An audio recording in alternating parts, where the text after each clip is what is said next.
cactus and succulent growers, welcome to Desert Plants of Avalon. And in today's video I'm going to be repotting my Epiphyllum anguliger cactus, commonly known as the Zig Zag Cactus or the Fishbone Cactus, because of its amazing, awesome, succulent leaves here.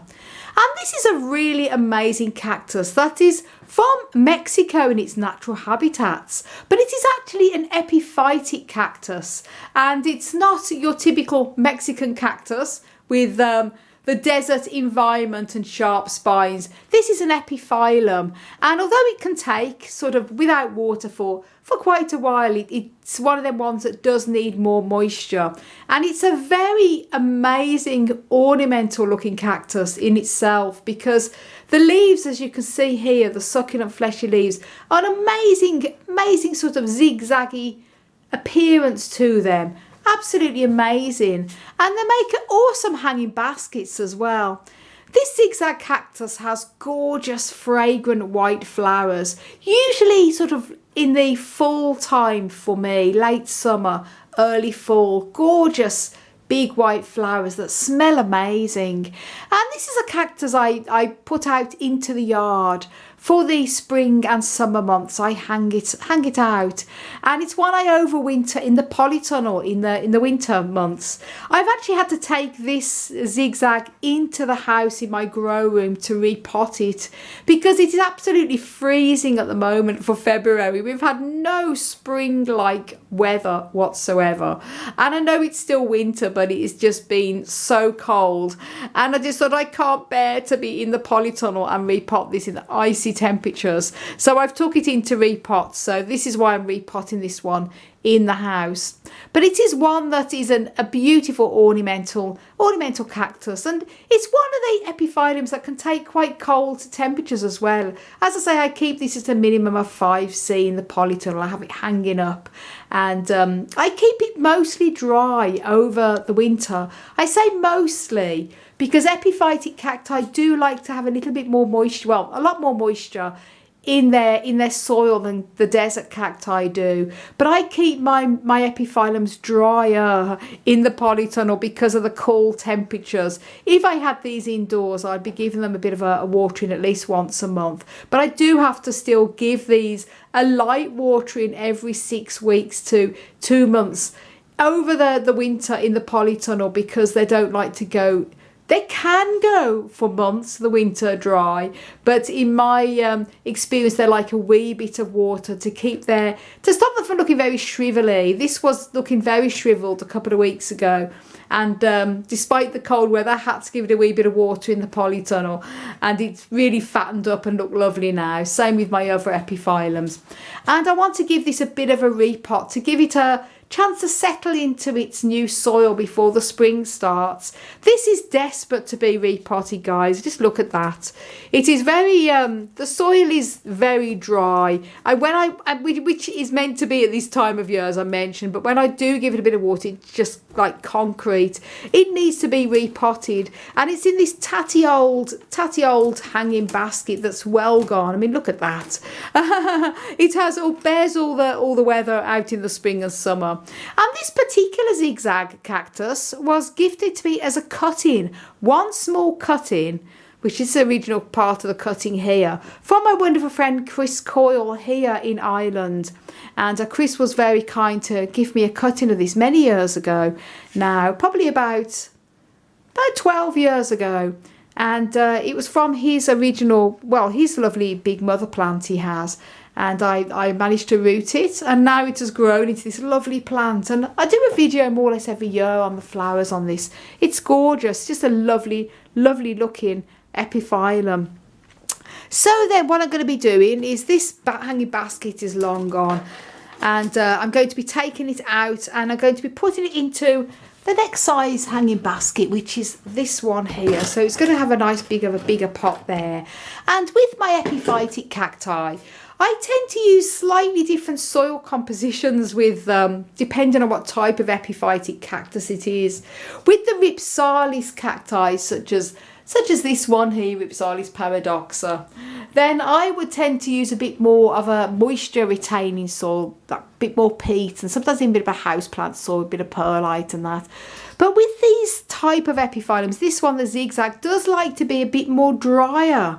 So it's not one size always fits all. So I do like to use a bit of a mix between a cactusy soil and a bit more of an epiphytic soil. So I'm going to be mixing a bit of loam with a bit of grit and a bit of peat as well with this, because although it's an epiphyte, it is one that's from Mexico, and the zigzag in particular does like to be a little bit drier than I find than my other type of epiphytics.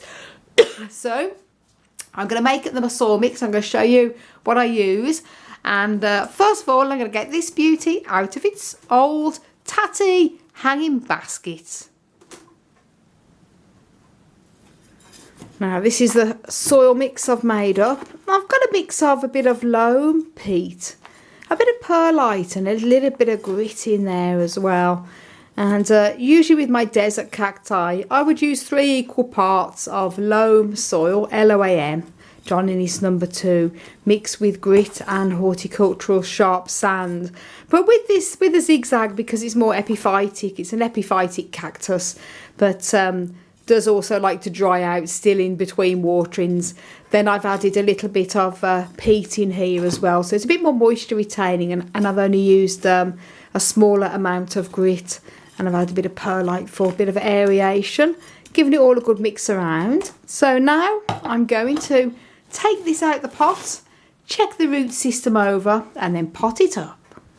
Right then, now turn this onto its side. These wicker baskety things, they're not the best. I always want to get nice hanging baskets, but really good quality hanging baskets are hard to find, I find. Hanging baskets in general, not very easy to find, but when you do, they're usually rubbish. So, not the easiest to remove out of its pot. So, this has got like a lining on the bottom of it, like a plastic lining. So what I'm going to try and do here is turn this. Oh, it's come out easy enough. Now, as you can see, I'll just pull the stand back so you can see what I'm doing. This is like the plastic thing that they put on the bottom.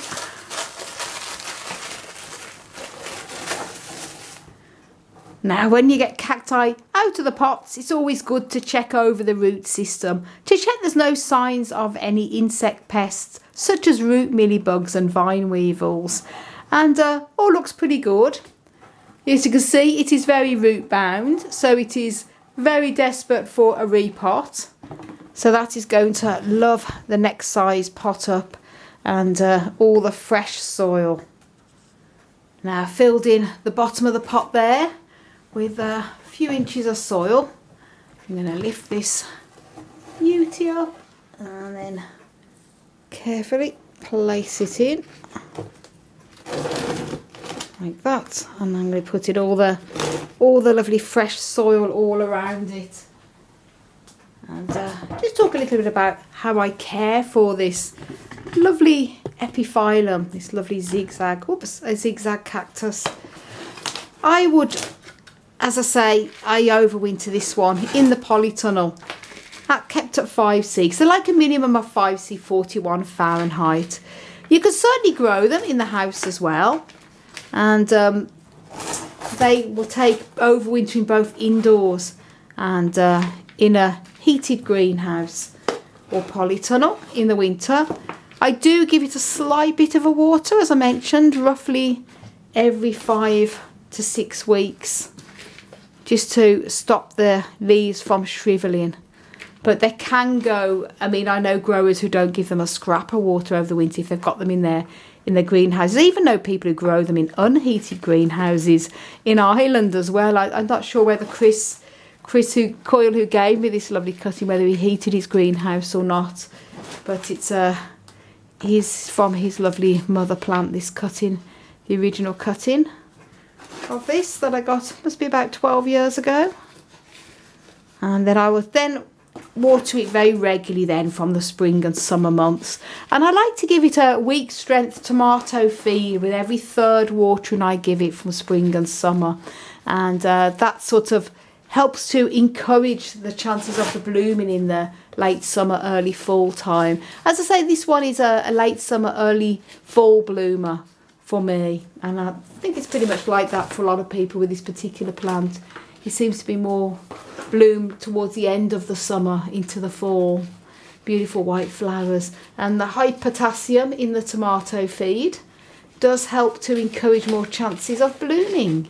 And if you'd like to know more about why I use tomato feed on all of my cacti, not just the epiphytes, then do check out a video I've done specially all about why I like to use tomato feed for feeding my cacti.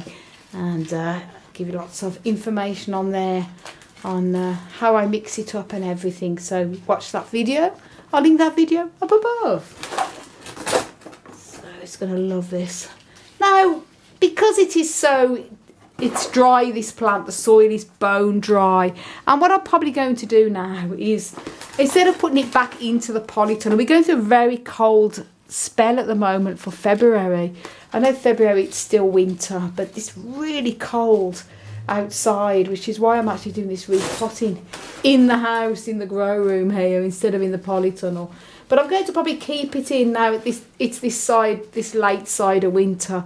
I'm going to actually water this up well, give it a good watering, and I'm going to keep it then for the rest of the winter in the grow room, because it's then going to be going out into the yard come the spring anyway, and it can take plenty of rain then, and outside growing, enjoying the sun. This epiphyllum, as I say, a lot of Ripsalis and epiphyllums, the epiphytic type of group of cacti, can take a lot more shade, including this plant as well. But this particular, I find the zigzag, in my experience, does seem to like more sun than the other type of epiphyllums and epiphytic cacti. I find it's more likely to bloom if you can give it a cool, dry-ish winter rest period and give it a nice sunny spot in the garden, because I usually give some of my epiphytes, Ripsalis, epiphyllums, a bit more shade from the harsh sun. But this does seem to take it a lot more sun, maybe because it's from Mexico, and some of the other epiphytes are from the rainforest, so maybe, although it prefers a bit more shade than perhaps a saguaro would, it certainly does still like sun too. It's easy going though, you know, if you have this zigzag cactus, just make sure you get a very bright spot and plenty of water spring and summer, and a cold, dryish rest period. Bit of tomato feed every third watering from spring and summer, and doesn't like obviously to be kept in permanently wet soil, even spring or summer. It can take plenty of water, but do let the soil dry out quite a bit in between waterings, because no cactus likes to be kept in wet, soggy soil. But they certainly like to have a lot more watering and moisture than desert to dry desert type of cacti do.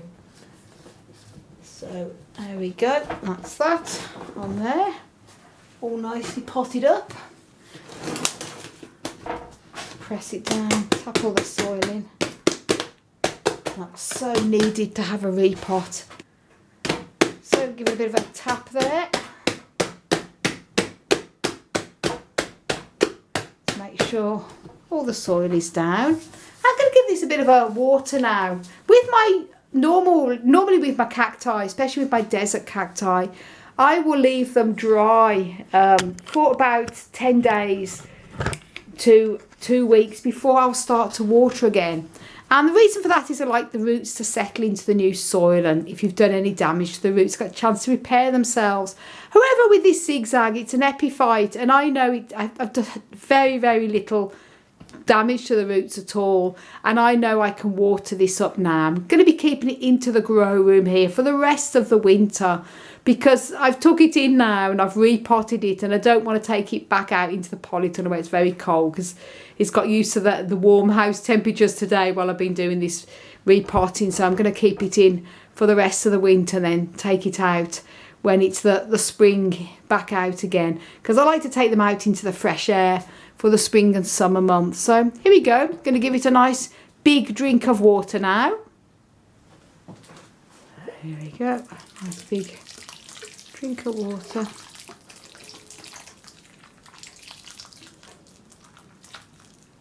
As I say, this is one I'm watering up now because I like to give this a wee bit of water, and I'm going to be keeping it in the growing for the rest of the winter anyway, rather than take it out. I've given it a good water, that's enough for it, just to settle in. So with my epiphytic cacti and epiphyllums and that, I do sometimes give them a water after I have repotted them, if I haven't had to disturb the roots in any way, which I haven't had to do with this. If I have to cut back the roots, or any of the roots are disturbed, I'll then leave it a week to 10 days to 2 weeks at the most. And with all my desert cacti, I always leave it at least a week, 10 days, sometimes 2 weeks before I water again, even in the spring and summer. But I've mentioned that in many videos. So that's so good to get that one done. What a bit of a difference anyway. And then I'm going to put the little hanging basket handles on here, and I can hang it back up. I'm going to put it up with my other hanging epiphytes for the rest of the winter. So happy days. And I've got a lot more I'm going to start probably making a bit of a start on with repotting, some that I know that sort of desperately need it. It's sort of with the desert cacti as well, you can sort of, now we're into February, you know, you can sort of repot them now it's late winter, as long as you're repotting them in dry soil and you don't water them, because you want to let them sort of settle in before the growing season. So although I always say spring and summer's best to repot, it can also be good to repot now late winter before they start to come into bud and that, so you're not disturbing them too much. So I've got a lot more I'm going to be probably repotting over the next week or two. So guys, thank you so much for watching. And do you have this lovely, awesome Epiphyllum anguliger Zig Zag Cactus? If you have, let me know in the comments down below. Do leave a comment, even a heart or smiley face, because every comment really does help the algorithm. And do subscribe if you haven't done already, and don't forget to click the notification bell. And also check my website out for lots of growing tips on cacti and succulents, desertplantsofAvalon.com. I want to wish you all a fantastic zigzaggy kind of day.